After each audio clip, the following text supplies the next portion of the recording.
Ste morda tudi vi ljubitelji starin in vam je všeč kombinacija sodobne opreme in starih kosov pohištva? O tem, kako prenoviti staromeščansko stanovanje in hkrati ohraniti šarm preteklega časa, se bomo pogovorili z arhitektko Ano Gruden. Smo v središču Ljubljane, natančneje na Miklošičevi ulici, v stavbi, ki jo je zasnoval znameniti arhitekt Vladimir Šubic. To čudovito, trosobno, staromeščansko stanovanje, ki nas že takoj ob vstopu navduši šarmantnim filmskim interjerjem, pa je prenovila arhitektka Ana Gruden. Nekoč je bila v tej mestni palači, kjer je tudi to stanovanje, delavska zbornica, danes pa je v njej dvorana Slovenske kinoteke. Gospa Ana, ste imeli pri prenovi kakšne težave zaradi spomeniškega varstva stavbe? Res je bilo tako, da je šlo za spremembo namembnosti in so se mogli vzpostaviti funkcije v teh prostorih, ki jih prej pisarne niso imele. Glede na to, da pa ni šlo za neke večje konstrukcijske spremembe, spomeniškega varstva nisem kontaktirala, no. Moram pa reči, da mislim, da spomeniško varstvo tle ne bi imeli nič proti, ker jaz sem zelo skrbno se lotila te prenove in s to nostalgijo do Ljubljane in do starih ljubljanskih hiš upoštevala vse materiale, ki so bili tle že v osnovi uporabljeni, ne, in jih tako nekako preklicala nazaj na dan. Stanovanje je veliko 78 kvadratnih metrov. Za prenovo konstrukcije, centralne in elektroinštalacije, obnovo vrat, oken ter tlakov in drugih gradbenih del je bilo porabljenih 50 tisoč evrov. Dodatnih 20 tisoč evrov pa je bilo vloženih še v opremo. Veliko pozornosti je bilo namenjeno vgradnim elementom, kot so tlaki, radiatorji, svetila in opremi kopalnice. Tu je potrebno vgraditi kvalitetne materiale, ki vzdržijo vsaj 30 let. Ta osnova mora biti tudi čim bolj nevtralna ali klasična, da ne gre prehitro iz mode, pove arhitektka. Pravi, imate posebno afiniteto do tega in poskrbite, da vse, kar je videti staro, je v resnici staro, ni navidezno staro. Ja, tudi danes se pri opremljanju večkrat omenja tako vintage pa retro stil. Jaz sem absolutno pristaš vintage stila, ker to gre za nek original, ki je na novo priklican v življenje, ne. Retro je pa neke vrste ponaredek, ne. Tako da tlele sem jaz kar kapriciozna, no, se ne zadovoljim s temi ponaredki. Rajš potem na novo nekaj vzamem ali pa kombiniram nekaj, kar je res danes narejen, ne. Meni se zdi zelo fascinanten ta stav, deluje mi zelo starinski, iz nekega filma. Kateri kos tega starinskega pohištva je pa vam najbližje?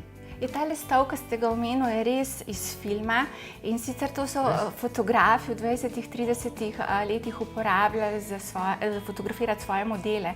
Imenuje se pa Emanuel, ta stav. V stanovanju je še veliko drugih zanimivih starin in predmetov, kot je denimo rdeča kredenca v jedilnici, ki je iz 50 let. Stara jedilna miza in klop v kuhinji se lepo dopolnjujeta stoli iz različnih časovnih obdobij. Ploščice, vgrajene nad kuhalno ploščo, imajo svojo zgodbo. So iz začetka stoletja narejene v jugend stilu. Ana jih je našla v Berlinu pri nekem starinarju in ker so jo spomnile na Ljubljano, so seveda odromale z njo. Kuhinjsko pohištvo, ki je sicer tipsko, masovne proizvodnje, je domiselno nadgrajeno starinskimi ročaji. Pod oknom med kuhinjo in dnevno sobo je ravno prav velik in žlahtno obrabljen usnjen dvosed skandinavskega dizajna iz 70 let. Piko na i dajo tudi stari lestenci, ki se nevsiljivo bohotijo ob na novo vgrajenih sodobnih funkcijskih svetilih. Sodobni sta tudi neobičajni stranski mizici, palčka, ki jo je oblikoval Filipe Stark.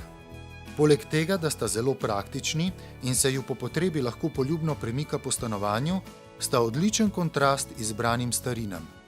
Čisto malo kiča in humorja nikoli ne škodi, pravi arhitektka, in doda, da je to kot eksotična začimba, ki jo previdno dodamo jedi, da obogatimo njen okus.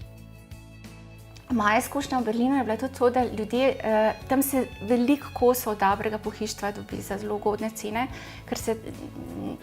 ker Berlin je zelo pretočno mesto in ljudje se večkrat selijo in potem te stvari res prodajo, ne. Tako da jaz velikokrat sem kakšne stvari kupila tudi po eBayu, na Bolšjakih. Tam ste vi nekaj let delali, ne? Ja, 10 let.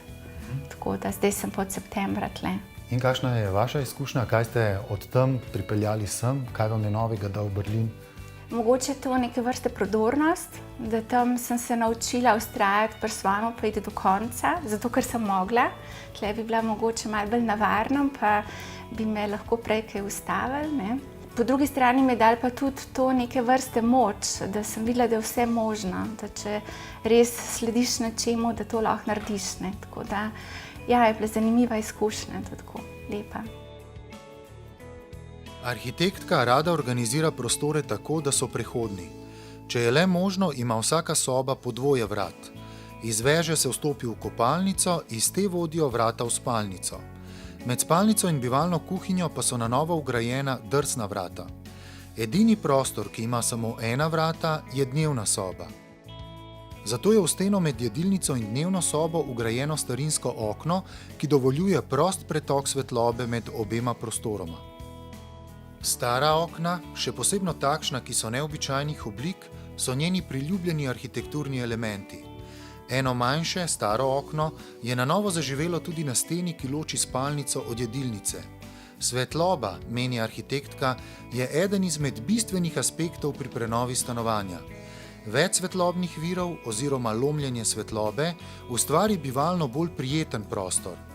V ta namen pogosto uporabi tudi ogledala, še najraje stara oziroma unikatna. Tako je tudi ogledalo, ki je prislonjeno na steno ob usnjenem dvosedu. Narejeno je iz starih zavrženih vrat. Ker je kuhinja obrnjena v steno, je nad pomivalnim koritom namesto običajne stenske obloge uporabila ogledalo. Poleg tega, da lovi svetlobo, prostor tudi optično poveča.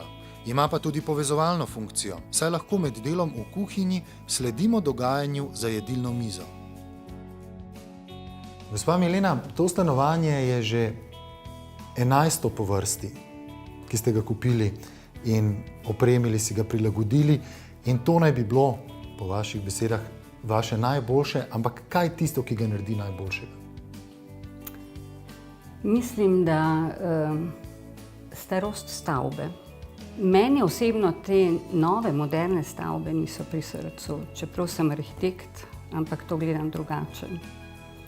Pravi, stanovanje doživljate kot del celotne stavbe, ne zgolj svojega lastnega vrtička znotraj. Ne, zelo mi je pomemben sam vhod. Tako kot vidite, sem kupila z lepim vhodom. Seveda, slovenska kinoteka, težko bi bilo boljše. Najprej pogledam vhod, če mi vhod ni všeč, sploh ne gledam naprej. Medtem ko pri bivših stanovanjih, ki sem jih kupovala, sem kupovala v novejših stavbah. In niso imeli tiste duše, ne? Tukaj ima že sama stavba dušo, potem pa še svojo dušo daš še sam notri v stanovanje. In to je ta čar in rad prideš noter, ne?